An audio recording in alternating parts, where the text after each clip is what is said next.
Okay, this is our example 2. In order to be able to do the keep, change, copy, dot, flip, the like thing where we flip the second fraction, we need it to be like one fraction over another fraction. So first thing we need to do is combine these two. We're going to focus on just those two fractions to mush them together. Can we just like smash them together? No. What do we need? Common denominator, right? So we're going to need to multiply. What can the common denominator be? 3x. So I'm going to multiply times x on this one and times 3 on this one.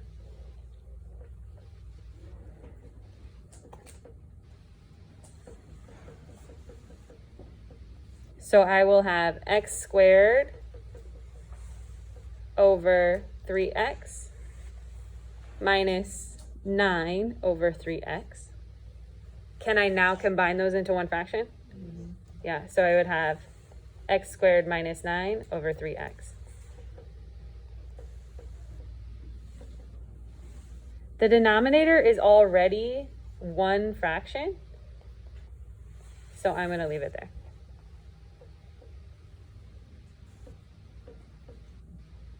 So now I have a fraction being divided by another fraction.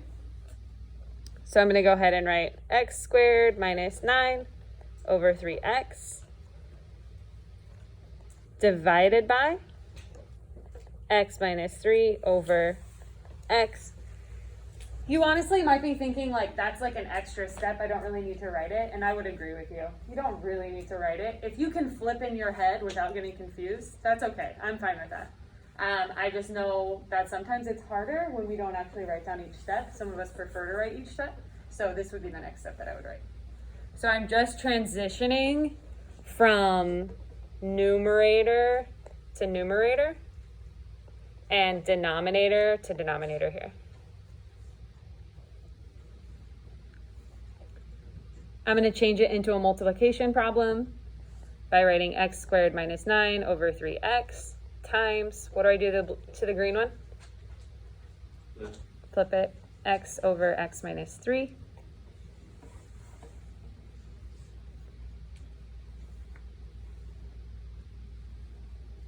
My job is to simplify now. Is there anything, actually let me say this in a different way. What does this blue section simplify to? X minus 3x plus 3. What's that called? Difference of squares. Okay, so that's the blue section. The x is just moving over here to be x.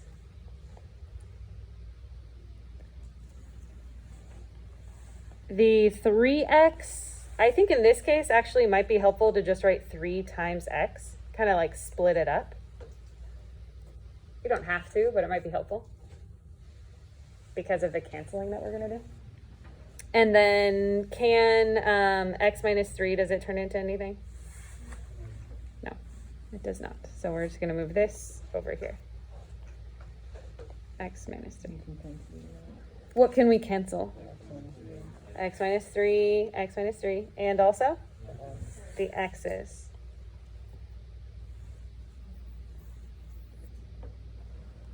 All right.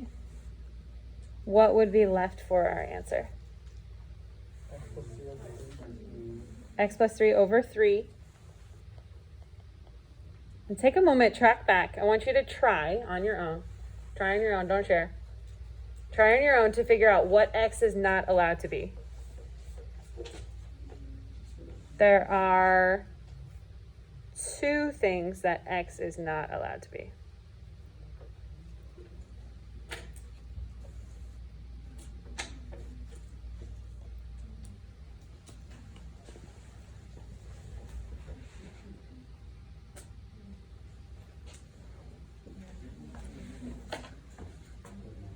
Okay, for me, it's easier to go back to like this step right here and just look at denominator, denominator, denominator, right? Right here, what is x not allowed to be from here? 0, because 3 times 0 would be 0. And if we divide by 0, we're gonna have a problem, right? So x is not allowed to be 0 here. What is x not allowed to be right here? 3. 3, because 3 minus 3 would be 0. Right? When we flip that over, we're going to end up having division by 0. And then what is x not allowed to be here? 0. So it's not allowed to be 0, and it's not allowed to be 3. So in our problem, we're going to write it's not allowed to be 0, and it's not allowed to be 3. This is that.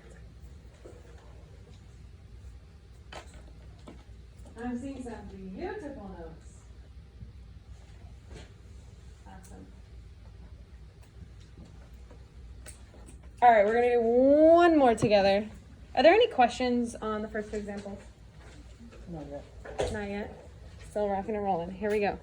All right, last one. Probably hardest one.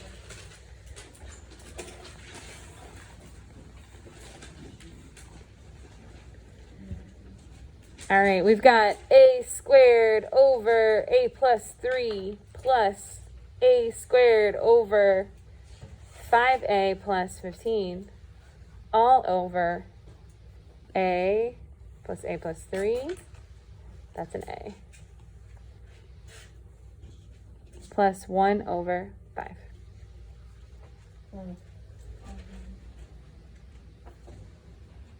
Okay, let's think about this strategically. What do we need to do as our sort of first step? Don't tell me what to do. Just like, what's the general idea? I feel like you can factor out the 5a plus 15, so the denominator check kind of easy. Yeah, so specifically you're talking about starting with factoring here. Yeah. But like, what's the goal? If factoring it, why do you want to factor it? Because you can get a plus 3 in one of them. Yeah, a plus 3. We want to get both of these to have the same denominators. So, because our goal is to combine this into one fraction, right? Same for this one, right? We want these to have common denominators so that we can combine them together, right? Once we have fraction over fraction, then we can move on to our next step. But our first goal has to be combining those fractions together on the top and combining them on the bottom. Okay. So, Anthony, you were telling us some of the specifics. You said you wanted to factor this one? Yeah, well, can't you multiply the the a plus 3, making this 5a plus 15, making it really the same? Multiply times 5 like that? Yeah. Does that make it the same? Yeah. I mean, technically not written exactly the same, but 5a and 5 times 3 is 15. That's the factor out there. So that's like the factored version of it, right? Say again, Beatrice? We could for sure factor out the 5 from here. You could just say this is 5a plus 3 like that. Yeah. Whichever way is better for you is perfect. But what we're noticing is that this one needs a 5, right? Yeah. Like, if you think about it, like my mom and Phyllis. My mom has an a plus 3, but she's jealous of the 5. She needs the 5. She got the 5 for the backyard. She also has to get the 5 for the front yard, the top. Right? So we're also going to multiply this one times 5.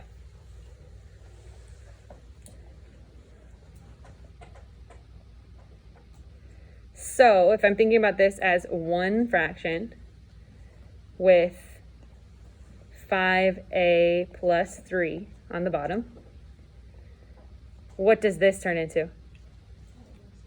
5a squared plus 1a squared would be what?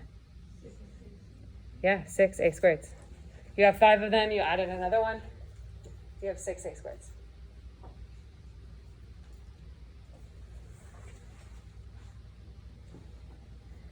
That is our numerator.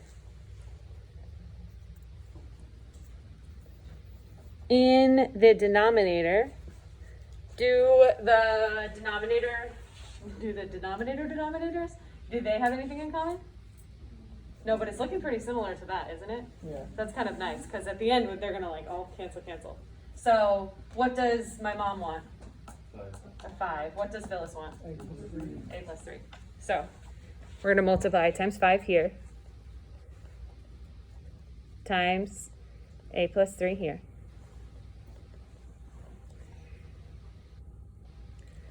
So the denominator is 5a plus 3. What is this part? 5a. And this part? A plus 3. So if I have 5 a's and 1 a, that's going to make 6a plus that 3. Right? 5 and 1 makes 6 plus 3.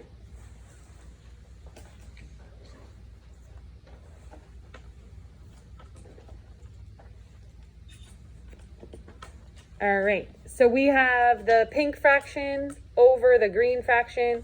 I'm going to write 6a squared over 5a plus 3. This time I am not going to write the division step because the division step is already written in the like fraction format. So I'm just going to jump straight to the multiplication step. How would I write the green fraction at this point? 5a plus 3 over 6a plus 3.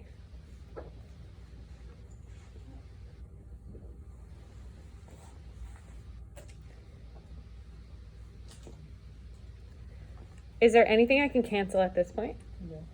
The 5 and 8 plus 3. The 5 and the 5? The a plus 3 and the a plus 3? Can I cancel the 6 and the 6? Yeah.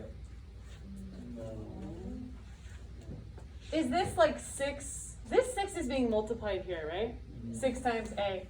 Is this 6 being like multiplied here? Yeah. It's being multiplied times a, but is it also being multiplied times 3? So we can't split it apart right now, right? We could factor something out, right? We could factor something out. So I'm going to go ahead and write it like this. 6a squared over 6a plus 3. What could I factor out of the bottom? The 3. So we'd have 2a plus 1.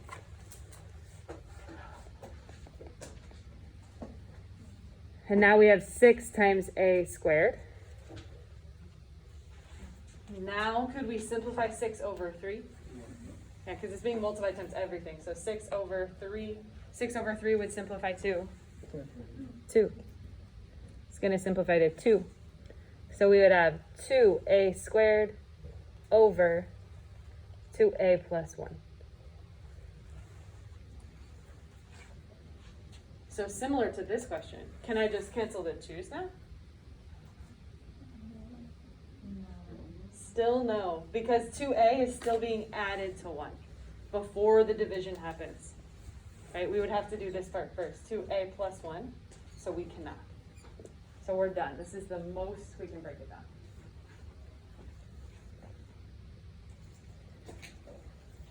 What did I forget though?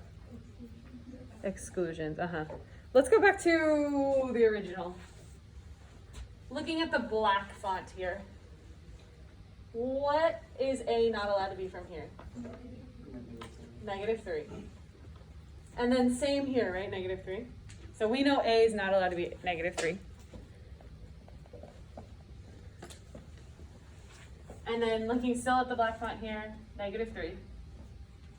What is a not allowed to be from here? Still -3, right? All of these are -3.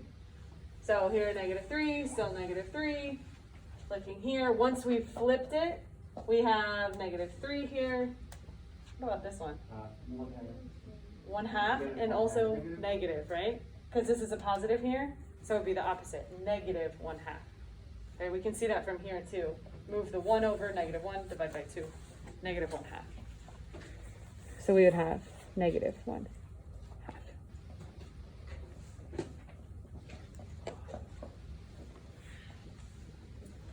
Whew.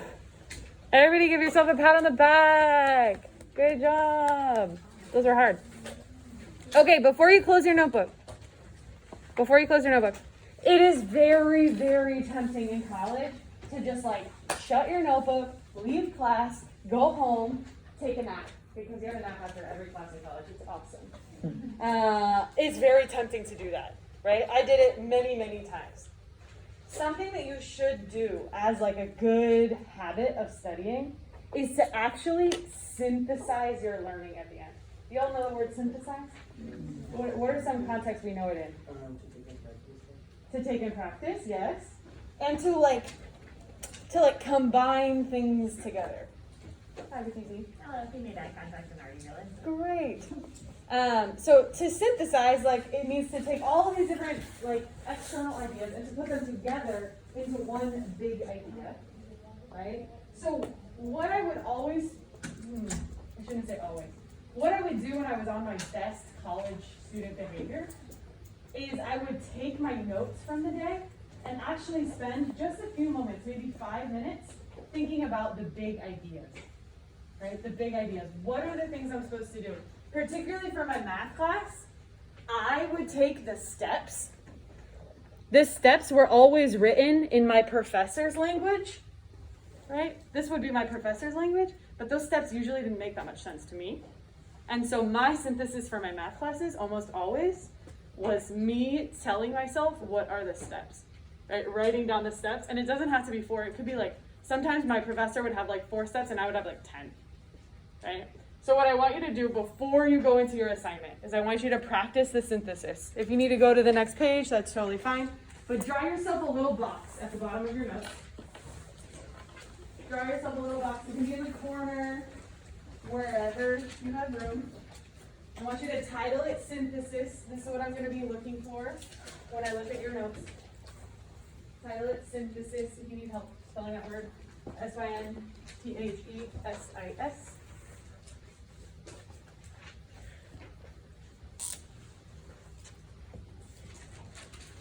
And before I release you, I'm going to put a 5-minute timer up here. I just want you to spend 5 minutes synthesizing your notes. Okay, so 5 minutes on your own before we talk to our partners. 5 minutes. At the end of the 5 minutes, I'm sorry, if you finish synthesizing before the 5 minutes, you're welcome to go to your assignment, which is already on your table. Right, but for the next 5 minutes, we are silently on our own, independently synthesizing our notes.